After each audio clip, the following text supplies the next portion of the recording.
आप सभी लोगों का ABCD स्टडी पॉइंट में स्वागत है। तो चलिए अगले लेक्चर पर ध्यान देते हैं, ठीक है। तो कल हमने गोली दर्पण से प्रकाश का परावर्तन पढ़ा था। फिर उसके बाद हमने ये देखा कि वक्रता केंद्र क्या होता है, गोली दर्पण का ध्रुव क्या होता है, ठीक है। आज हम बात करेंगे वक्रता त्रिज्या की। वक्रता त्रिज्या जिसको कहते हैं radius of curvature, radius of curvature, ठीक है। तो कहते हैं प्यारे बच्चों, गोलीय दर्पण देखिए, जब भी गोली दर्पण का नाम लूँ तो समझ जाइए कि इसमें दो दर्पण है, एक अवतल दर्पण है और एक उत्तल दर्पण है, ठीक है। गोलीय दर्पण के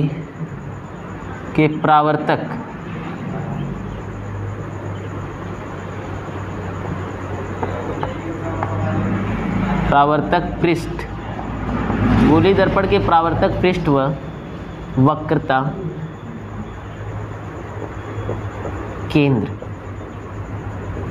केंद्र के बीच की दूरी को, वक्रता केंद्र के बीच की दूरी को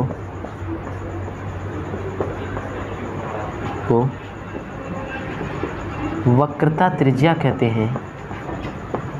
वक्रता त्रिज्या कहते हैं।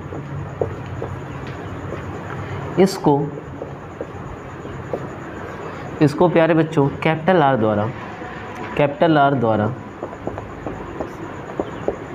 आर द्वारा प्रदर्शित करते हैं।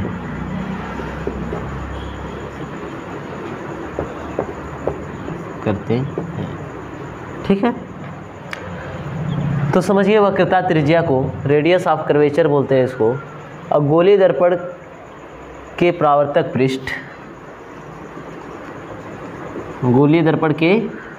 पृष्ठ व वक्रता केंद्र के बीच की दूरी को वक्रता त्रिज्या कहते हैं। इसको कैपिटल आर द्वारा प्रदर्शित करते हैं, ठीक है। देखिए, समझिए, ये बताइए कौन सा दर्पण है।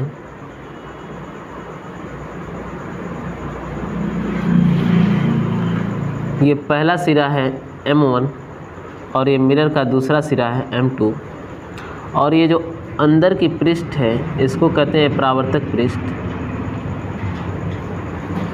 ये प्रावर्तक पृष्ठ है। और ये क्या है भाई, ये वक्रता केंद्र। प्रावर्तक पृष्ठ के मध्य बिंदु को क्या कहते हैं बताइए? ध्रुव कहते हैं, पोल कहते हैं, ठीक है। तो देखिए, समझिए, वक्रता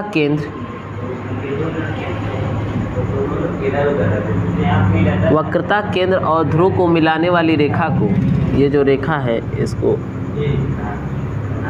मिलाने वाली रेखा को मुख्य अक्ष कहते हैं।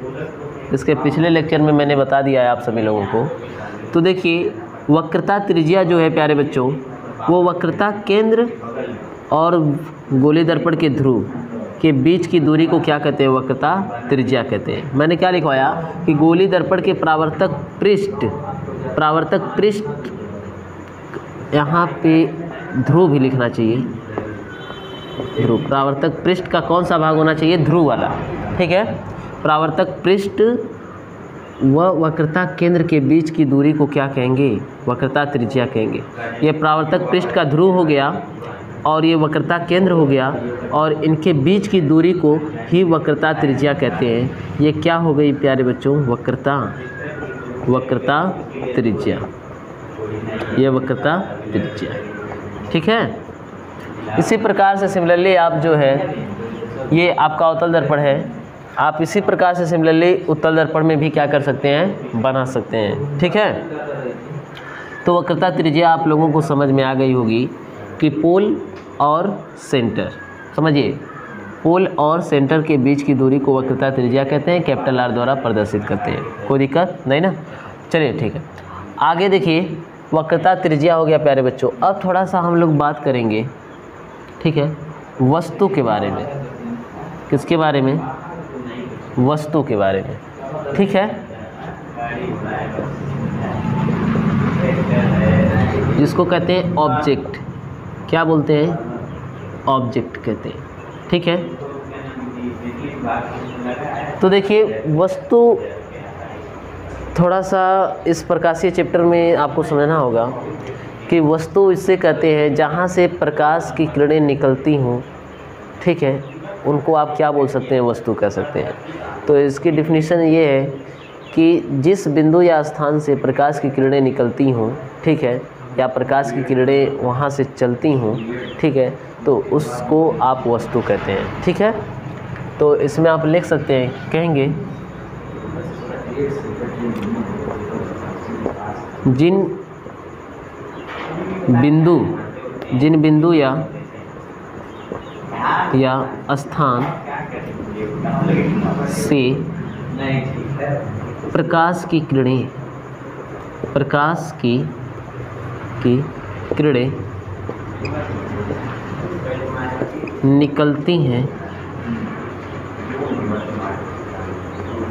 किरणें निकलती हैं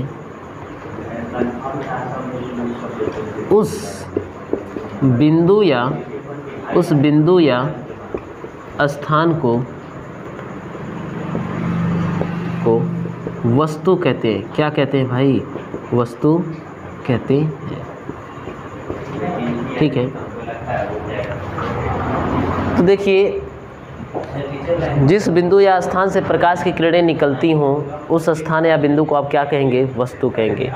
इसमें इस चैप्टर में समझ लीजिए कि वस्तु का अर्थ ये है कि जहाँ से क्या निकलता हो? प्रकाश निकलता हो, उसको आप क्या बोलेंगे? वस्तु बोलेंगे, ठीक है। जिस बिंदु या स्थान से क्या निकलता हो? प्रकाश निकलता हो, प्रकाश की किरणें निकलती हों, ठीक है, उसे आप क्या बोलेंगे?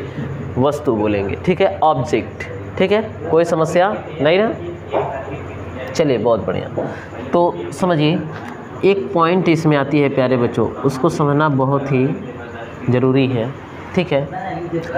देखिए वस्तु को, जो वस्तु है, वस्तु को, ठीक है, दर्पण, अब दर्पण कोई भी हो, दर्पण चाहे समतल दर्पण हो या चाहे गोली दर्पण हो, ठीक है, तो वस्तु को दर्पण के सदैव, ठीक है, बाईं तरफ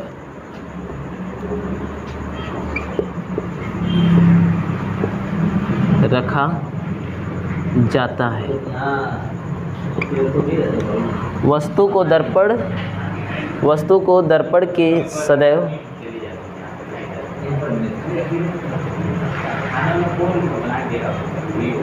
वस्तु को सदैव दर्पण, ये थोड़ा सा सेंटेंस गड़बड़ हो रहा है। वस्तु को सदैव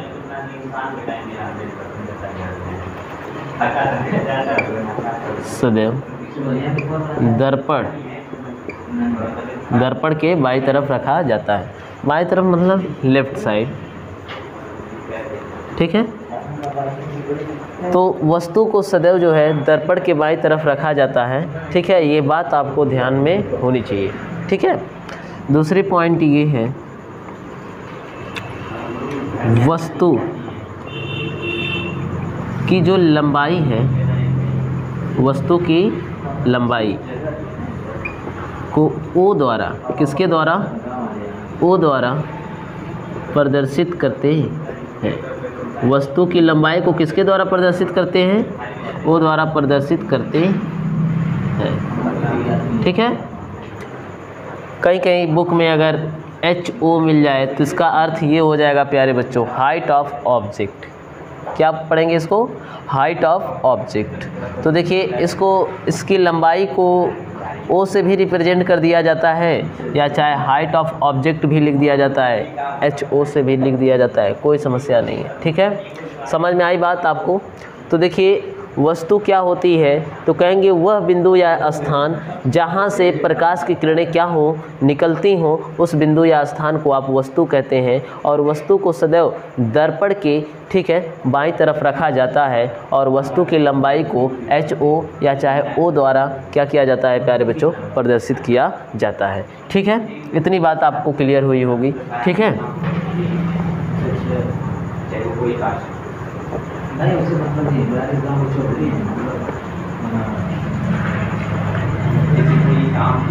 अब समझिए। ठीक है, अब हम जो है कि चिन्ह परिपाटियों को समझेंगे। इससे पहले थोड़ा सा प्रतिबिंब को समझ लीजिए। ठीक है, प्रतिबिंब क्या होता है उसे समझिए।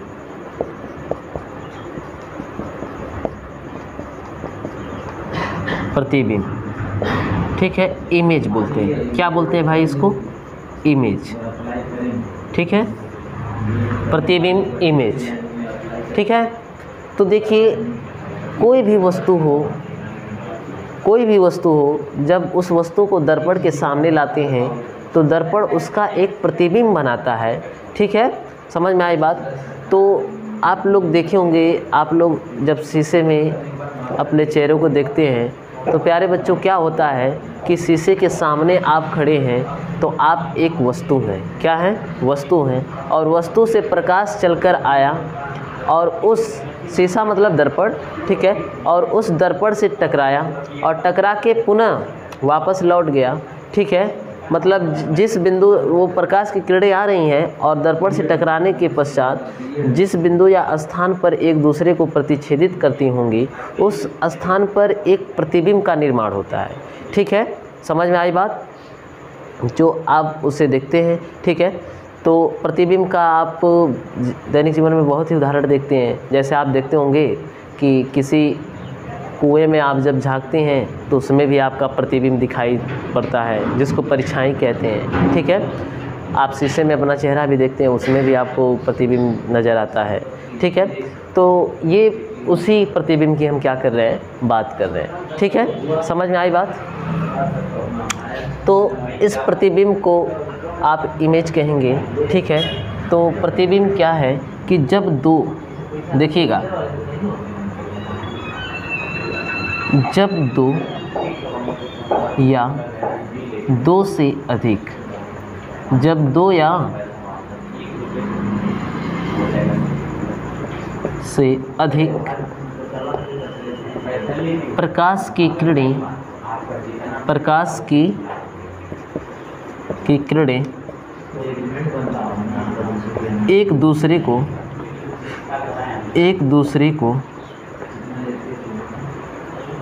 काटती हैं,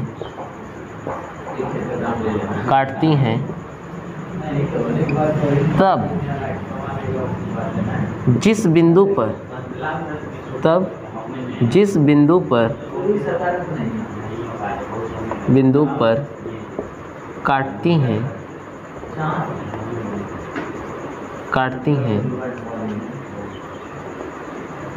ठीक है, जब दो या दो से अधिक प्रकाश की किरणें एक दूसरे को काटती हैं तब जिस बिंदु पर काटती हैं उस बिंदु को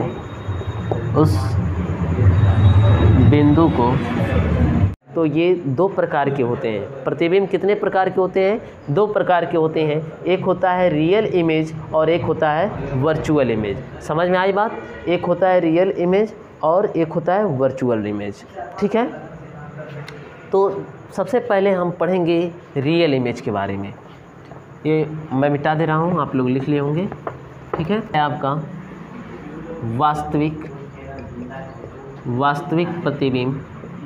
वास्तविक प्रतिबिंब यानी रियल इमेज।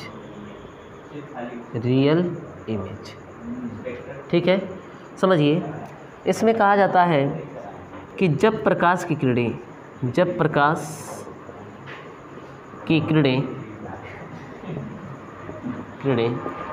एक दूसरे को वास्तविक रूप से काटती हूँ, वास्तविक रूप से क्या करती हूँ, काटती हूँ, ठीक है, तब कटान बिंदु पर, तब कटान बिंदु पर बने, तब कटान बिंदु पर बने प्रतिबिंब को, ये प्रतिबिंब, ठीक है, को वास्तविक प्रतिबिंब कहते हैं, वास्तविक प्रतिबिंब कहते हैं। और वास्तविक प्रतिबिंब को पर्दे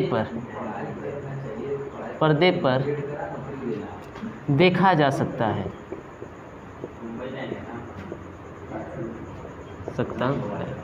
देखिए जब प्रकाश की किरणें एक दूसरे को वास्तव में काटें, जब प्रकाश की किरणें एक दूसरे को वास्तव में काटती हों, तब उस कटान बिंदु पर जो प्रतिबिंब बनता है वो दरअसल वास्तविक प्रतिबिंब होता है, ठीक है। जैसे मैं आपको यहाँ पे बता देता हूँ, सपोज दैट ये मान लीजिए कि एक प्रकाश की किरणें ऐसे जा रही है, ठीक है, और दूसरी प्रकाश की किरणें ऐसे जा रही है, ठीक है। तो आप देख रहे हैं यहाँ पर एक दूसरे को क्या कर रही है, कट कर रही है, एक दूसरे को काट रही हैं। समझ में आई बात?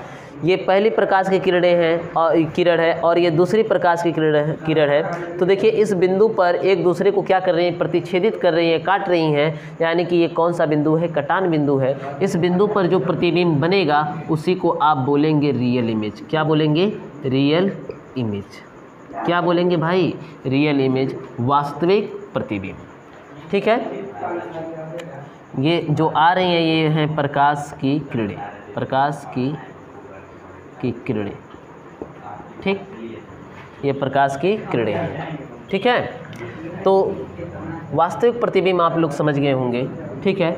अब मैं आभासी प्रतिबिंब को समझाना चाहता हूँ, ठीक है। इधर का आप लोग लिख लिए होंगे, मैं मिटा देता हूँ। और सभी लोग नोट्स को बनाते रहिए, ठीक है, ताकि नोट्स बनाएंगे तो पढ़ने में, याद करने में आपको आसानी होगी और अच्छा भी रहेगा, ठीक है, आप लोगों के लिए। दूसरा देखिए, आभासी प्रतिबिंब, आभासी प्रतिबिंब, ठीक है, इसको कहते हैं प्यारे बच्चों वर्चुअल इमेज। क्या बोलते हैं इसको?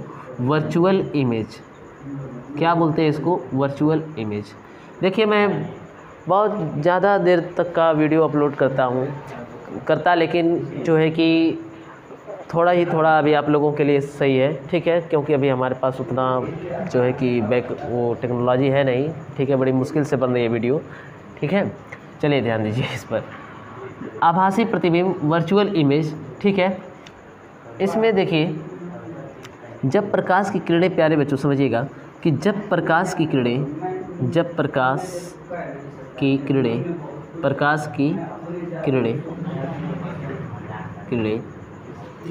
एक दूसरे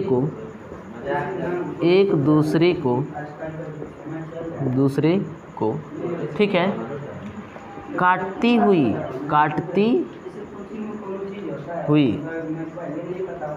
प्रतीत हों, काटती हुई क्या हो? प्रतीत हों, काटती हुई प्रतीत हों, परंतु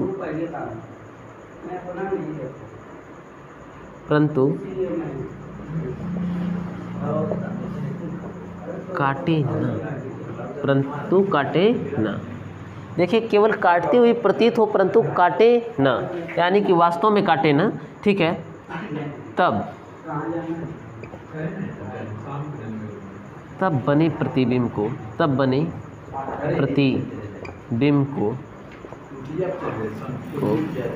आभासी प्रतिबिंब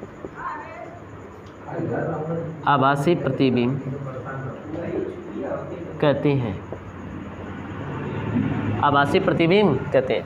देखिए जब प्रकाश की किरणें एक दूसरे को काटती हुई प्रतीत हो परंतु काटे ना, हाँ इस बात का ध्यान रखना, वास्तव में काटे ना, ठीक है, परंतु काटे ना, तब बने प्रतिबिंब को आभासी प्रतिबिंब कहते हैं, ठीक है। और एक बात इसकी समझ लेना, इसको पर्दे पर नहीं देखा जा सकता, ठीक है, इसको पर्दे पर देखा नहीं जा सकता। जैसे मैं आपको बताऊं, समझिए, मान लीजिए एक प्रकाश की किरण ये है, ठीक है, और दूसरी प्रकाश की किरण ये है। तो देखिए ऐसा लग रहा है, अगर मैं देखूं तो ये प्रकाश की किरण ऐसे आगे की ओर बढ़ेगी, ठीक है, समझ रहे हैं, ये प्रकाश की किरण ऐसे आगे की तरफ बढ़ेगी और ये वाले भी प्रकाश की किरण जो है ऐसे आगे की तरफ क्या करेगी, बढ़ेगी। तो ऐसा लग रहा है कि यहाँ पर आकर एक दूसरे को क्या कर देंगी, काट देंगी। ऐसा प्रतीत हो रहा है कि यहाँ पर एक दूसरे को क्या करेंगी, काटेंगी, ठीक है, लेकिन ऐसा काट रही हैं क्या, नहीं ना, ये कल्पना हम कर रहे हैं, ठीक है। तो प्यारे बच्चों, ये जो यहाँ पर इमेज जो बनेगा, ठीक है, उसको कहेंगे वर्चुअल इमेज। क्या बोलेंगे इसको, वर्चुअल इमेज बोलेंगे। क्या बोलेंगे भाई, वर्चुअल इमेज कहेंगे। कोई दिक्कत नहीं ना, बोले, समझ में आई बात? यहाँ तक आप लोग अच्छे से क्या किए होंगे, समझ गए होंगे, ठीक है। तो मैंने वस्तु बताया, वस्तु बताने के बाद मैंने आपको प्रतिबिंब के बारे में बताया, प्रतिबिंब क्या होता है, प्रतिबिंब कितने प्रकार के होते हैं, उनके टाइप्स बताया, एक वास्तविक प्रतिबिंब और एक आभासी प्रतिबिंब, ठीक है। तो ये आप लोग को समझ में आई होगी बात, ठीक है। अब थोड़ा मैं आगे चलता हूँ प्यारे बच्चों, ठीक है, आप लोग लिख लिए होंगे, ठीक है, मैं मिटा देता हूँ, ठीक, पढ़ा लिया। अब थोड़ा समझिए प्यारे बच्चों, अब एक थोड़ा सा पॉइंट है, उसको आप नोट में लिख लीजिए, ठीक है। नोट में पहली पॉइंट है कि वस्तु और ध्रुव, वस्तु और ध्रुव के बीच की दूरी को,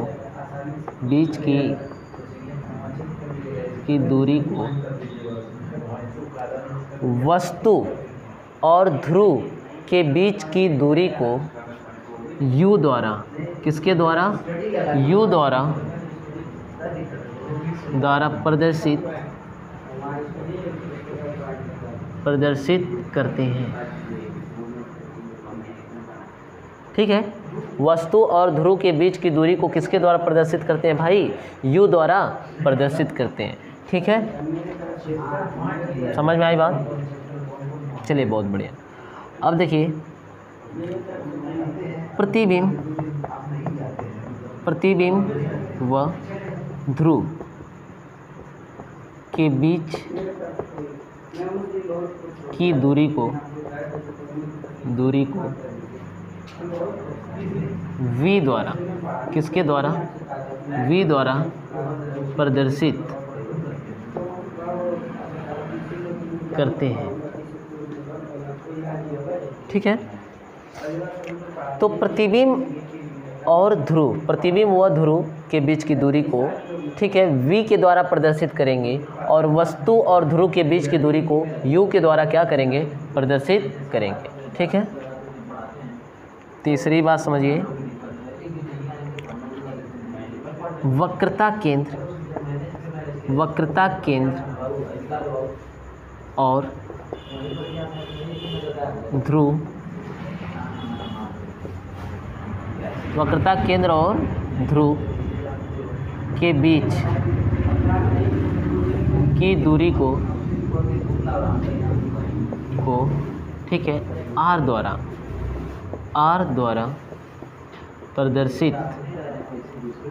प्रदर्शित करते हैं। देखिए, जिसको आप वक्रता त्रिज्या भी कहते हैं, ठीक है। चौथी बात ध्यान दीजिए, वस्तु की लंबाई को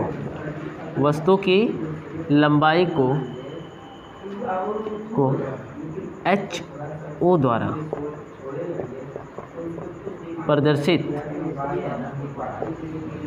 प्रदर्शित करते हैं, ठीक है। पांचवी बात को समझिए, देखिए वस्तु की लंबाई को h_o द्वारा क्या करेंगे, प्रदर्शित करते हैं। और आपको पता है कि वस्तु को हमेशा जो है कि लेफ्ट साइड में ही रखा जाएगा दर्पण के, ठीक है।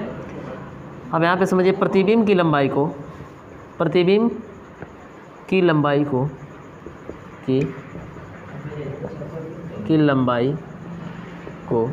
ठीक है, प्रतिबिंब की लंबाई को HI द्वारा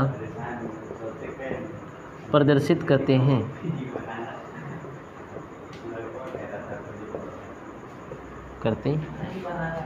ठीक है, तो इतना नोट में आपको होना चाहिए कि वस्तु और ध्रुव के बीच की दूरी को U द्वारा प्रदर्शित करेंगे, प्रतिबिंब और ध्रुव के बीच की दूरी को V द्वारा प्रदर्शित करेंगे, वक्रता केंद्र और ध्रुव के बीच की दूरी को जो है कि कैपिटल R द्वारा प्रदर्शित करेंगे, वस्तु की लंबाई को HO यानी हाइट ऑफ ऑब्जेक्ट द्वारा प्रदर्शित करेंगे और प्रतिबिंब की लंबाई को HI द्वारा क्या करेंगे, प्रदर्शित करते हैं। ठीक है, इतनी बात आपको समझ में आ गई होगी। ठीक है, कोई समस्या नहीं ना? ठीक है, तो ये नोट में पॉइंट थी, आप लोग समझ गए होंगे। ठीक है, मैं मिटा दूं इसको, चलिए ठीक है। अब लास्ट पॉइंट को मैं समझा रहा हूँ, फिर अगले वीडियो में मैं मिलूँगा। ठीक है, तब तक इसको मैं अच्छा चलिए रहने दीजिए। यहाँ पे हेडिंग है प्यारे बच्चों, फोकस। आप लोग भी फोकस करिए इधर, फोकस। ठीक, समझिए फोकस क्या होता है, समझिए। ये प्यारे बच्चों बताइए कौन सा दर्पण है? अवतल दर्पण है ना ये, क्योंकि पॉलिश किस साइड से लगी हुई है, बाहर की साइड से। ठीक है, बाहर के साइड से पॉलिश लगी हुई है।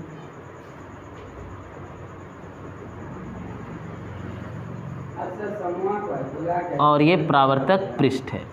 परावर्तक पृष्ठ का जो मध्य बिंदु होता है उसको पोल कहते हैं, और यहाँ पर भाई सेंटर है जिसको वक्रता केंद्र कहते हैं। तो देखिए, वक्रता केंद्र को मिलाने वाली और ध्रुव और वक्रता केंद्र को मिलाने वाली रेखा को मुख्य अक्ष कहते हैं, प्रिंसिपल एक्सिस कहते हैं। ठीक है, ये दर्पण का पहला इंड है तो M1 और ये दूसरा इंड है तो M2।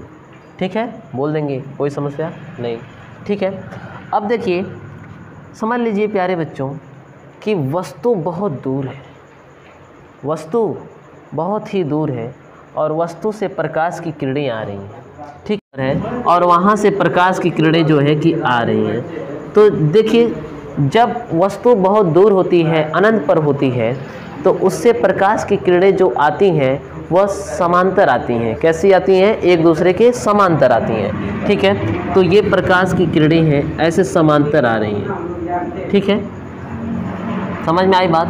और मान लीजिए कि एक किरण मैं और लेकर आ रहा हूँ, ऐसे समांतर आ रही है। ठीक है, तो देखिए मुख्य अक्ष की ये दोनों किरणें क्या हो रही हैं? समांतर आ रही हैं। ठीक है, ऐसा क्यों है प्यारे बच्चों? क्योंकि देखिए वस्तु कहाँ पर है? बहुत दूर है, अनंत पर है, तो प्रकाश की किरणें जो है मुख्य अक्ष के किधर आ रही हैं? समांतर आ रही हैं। ठीक है, तो देखिए यहाँ पर क्या होगा कि जब ये समांतर आ रही हैं तो ये दर्पण से टकराएंगी और देखिए ऐसे तो बाहर जा नहीं सकती, ऐसे तो बाहर जा नहीं पाएंगी। क्यों? क्योंकि दर्पण के बाहरी पृष्ठ पर क्या लगा हुआ है? पॉलिश लगा हुआ है, तो ये बाहर इनको आर पार नहीं कर पाएंगी। यहीं से परावर्तक पृष्ठ क्या करेगा? इन किरणों को परावर्तित कर देगा। तो देखिए ये परावर्तित हो जाएंगी और परावर्तित होने के बाद ऐसे ये चली जाएंगी, ये ऐसे चली जाएगी। और ये प्यारे बच्चों समझिए, ठीक है, थोड़ा सा सही से बना दें हम, 1 मिनट ध्यान रखिए।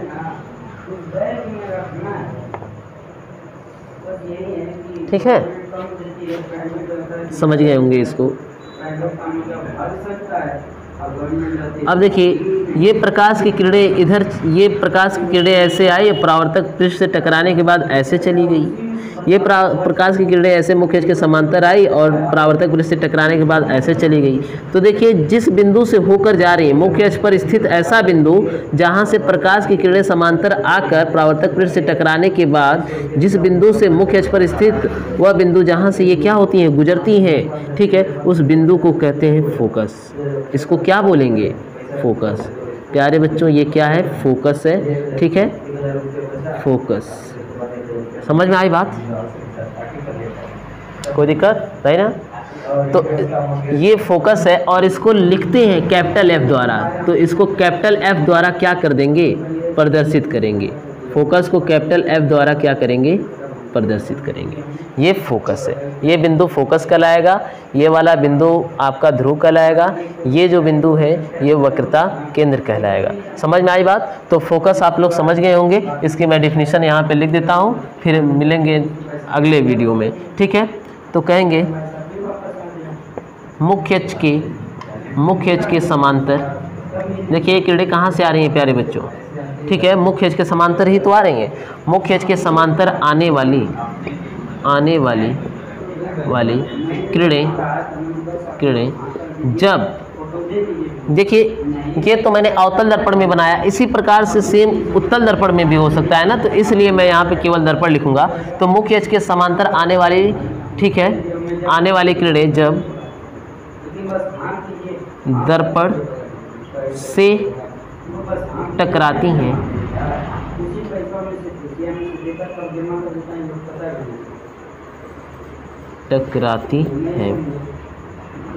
दर्पण से टकराती हैं, ठीक है, तब वह मुख्य अक्ष पर स्थित जिस बिंदु से, मुख्य अक्ष पर स्थित जिस बिंदु से गुजरती हैं वह बिंदु क्या कहलाता है भाई, फोकस। क्या कहलाता है, फोकस कहलाता है। क्या कहलाता है, फोकस कहलाता है। और समझिए, और इसको कैपिटल F द्वारा प्रदर्शित, कैपिटल F द्वारा क्या करते हैं, प्रदर्शित करते हैं। फोकस को किसके द्वारा प्रदर्शित करेंगे, कैपिटल F के द्वारा क्या करेंगे, प्रदर्शित करते हैं, ठीक है। तो प्यारे बच्चों आपको समझ में आ गया कि ये गोली दर्पण का ध्रुव और ये मुख्य अक्ष के समांतर प्रकाश की किरणें आ रही हैं, तो मुख्य अक्ष पर स्थित ऐसा बिंदु जिससे ये होकर गुजर रही हैं, उसी बिंदु को फोकस कहते हैं, कैपिटल F द्वारा क्या करते हैं प्यारे बच्चों, प्रदर्शित करते हैं। तो आज के लिए इतना ही, ठीक है, और कल हम फिर अगला लेक्चर अपलोड करेंगे। तब तक आप लोग नोट्स बनाते रहिए, और जो भी आपका डाउट रह जाता है तो कमेंट बॉक्स में प्लीज़ कमेंट करिएगा, ठीक है। धन्यवाद।